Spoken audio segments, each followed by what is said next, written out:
ತಮಗೆ ಸಚಿವ ಸ್ಥಾನ ಸಿಗುತ್ತೆ ಅನ್ನೋ ಒಂದು ನಿರೀಕ್ಷೆ ಇದೆ ಸರ್ ಎಲ್ರಿಗೂ. ಇಲ್ಲ, ಸಚಿವ ಸಂಪುಟದಲ್ಲಿ ಬರೋದು ಬಿಡೋದು ತೀರ್ಮಾನ ಆಗೋದು ಅದು ಪಕ್ಷದ ವರಿಷ್ಠರು ತೀರ್ಮಾನ ಮಾಡ್ತಾರೆ.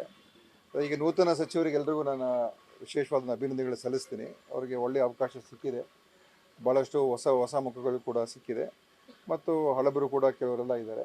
ಅದರಿಂದ ಒಳ್ಳೆಯ ಕೆಲಸ ಮಾಡೋದಕ್ಕೆ ಎಲ್ರಿಗೂ ಅವಕಾಶ ಇದೆ. ಇನ್ನು ಒಳ್ಳೆಯ ಒಂದು ಈ ಅವಕಾಶ ಉಪಯೋಗಿಸ್ಕೊಂಡು ರಾಜ್ಯದ ಸೇವೆ ಮಾಡತಕ್ಕಂಥ ಕೆಲಸ ಮಾಡಲಿ ಅಂತ ನಾನು ಹಾರೈಸ್ತೀನಿ. ಆರೋಗ್ಯ ಇಲಾಖೆನೂ ಕೂಡ ಕೆಲಸ ಮಾನದಂಡದ ನೋಡೋದಲ್ಲ, ಅದನ್ನು ಕೂಡ ಸಮರ್ಪಕವಾಗಿ ನಿಭಾಯಿಸಿದ್ರು. ಆ ವಿಚಾರದಲ್ಲಿ ಎಲ್ಲೂ ಕೂಡ ನಿಮ್ಮ ಪಾರ್ಟಿಯಲ್ಲೂ ಕೂಡ ಅಬ್ಜೆಕ್ಷನ್. ಆದರೂ ಯಾಕೆ ನಿಮ್ಮ ವಿಚಾರದಲ್ಲಿ ನನಗೆ ಅದು ಗೊತ್ತಿಲ್ಲ. ಯಾಕೆಂತ ಹೇಳಿದ್ರೆ ನನಗೆ ಅದೇ ಒಂದೇ ನಾನೇನು ಮಂತ್ರಿ ಆಗಲೇಬೇಕು ಅಂತ ಆ ಥರ ವಿಷಯ ಏನಲ್ಲ. ಯಾಕೆಂದರೆ ಹಿಂದೆ ಸಿದ್ದರಾಮಯ್ಯ ಸರ್ಕಾರದಲ್ಲೂ ಕೂಡ 3 ವರ್ಷ ಆದಮೇಲೆ ನಾನೇ ಪಕ್ಷದ ಕೆಲಸ ಮಾಡ್ತೀನಿ ಅಂತ ಸ್ವಯಂ ಪ್ರೇರಣೆಯಿಂದ ಬಿಟ್ಟು ಹೋಗಿರೋನು. ಅದರಿಂದ ಮಂತ್ರಿ ಸ್ಥಾನ ಇಲ್ಲದೇ ನಾವು ಇರೋಕ್ಕಾಗಲ್ಲ ಅಂತ ಏನಲ್ಲ. ಆದರೆ ನನಗಿನ್ನೂ ಯಾಕೆ ತೆಗ್ದಿದ್ದೀವಿ ಅಂತ ನಮಗೆ ಸ್ಪಷ್ಟವಾದಂಥ ಒಂದು ಕಾರಣಗಳೇನು ನಮಗೇನು ಹೇಳಿಲ್ಲ. ಅದು ಒಂದೇ ಇರುವಂಥ ನೋವು ಬಿಟ್ಟರೆ ಮಂತ್ರಿ ಸ್ಥಾನ ಹೋಗಿದೆ ಅಂತ ನೋವೇನಿಲ್ಲ. ಏನಕ್ಕೋಸ್ಕರ ತೆಗೆದು ಏನು ಕಾರಣ ಅದ್ರ ಬಗ್ಗೆ ಯಾವುದೇ ರೀತಿಯ ಒಂದು ಮಾತು ಕೊಡ್ತಾ ಏನು ಹೇಳಿ ಅದೇ ಒಂದು ನೋವಿನ ವಿಷಯ. ಆದರೆ ನಾವೆಲ್ಲ ಪಕ್ಷದ ಶಿಸ್ತಿನ ಸಿಪಾಯಿಗಳು. ಆ ವಿಚಾರದಲ್ಲಿ ನಾವೇನು ಕಾಂಪ್ರಮೈಸ್ ಆಗೋದಿಲ್ಲ. ಪಕ್ಷ ಮುಖ್ಯ. ಇಲ್ಲ ಯಾರು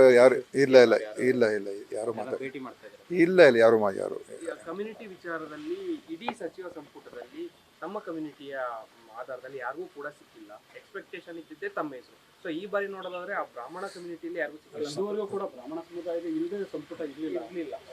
ಇದುವರೆಗೂ ಇರಲಿಲ್ಲ. ಹೌದು, ನೀವು ಹೇಳ್ದಂಗೆ ನಿಮ್ಮ ಪ್ರಶ್ನೆಗೆ ಉತ್ತರ ಏನಂತ ಹೇಳಿದ್ರೆ ಇದುವರೆಗೂ ಇರಲಿಲ್ಲ. ಇದೇ ಪ್ರಥಮ ಬಾರಿಗೆ ನಮ್ಮ ಸಮುದಾಯವ್ರದ್ದು ಯಾರೂ ಕೂಡ ಇಲ್ಲದೆ ಇರತಕ್ಕಂಥದ್ದು ಆಗಿರುವಂಥದ್ದು. ಆದರೆ ಜಾತಿ ಒಂದೇ ಆಧಾರ ಅಲ್ಲ ತಾನೇ. ಆದರೂ ಕೂಡ ಇದು ಬಹುಶಃ ಪ್ರಥಮ ಬಾರಿಗೆ ಈ ಥರ ಆಗಿದೆ.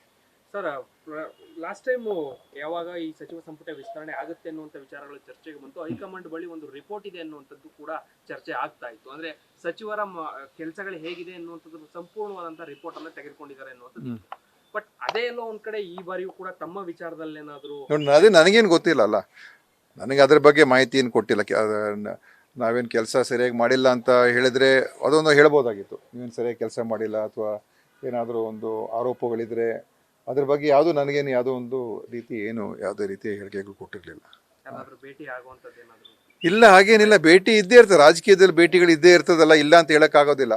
ಆದರೆ ಮುಂದೆ ಏನಾಗೋದು ನೋಡೋಣ. ಒಟ್ಟಲ್ಲಿ ನಮ್ಮ ಸರ್ಕಾರ ಚೆನ್ನಾಗಿ ಕೆಲಸ ಮಾಡಬೇಕು, ಮತ್ತೊಮ್ಮೆ ನಾವು ಅಧಿಕಾರಕ್ಕೆ ಬರಬೇಕು. ಮಹಿಳೆಯರಿಗೂ ಸಹ ಯಾರಿಗೂ ಕೊಟ್ಟಿಲ್ಲ.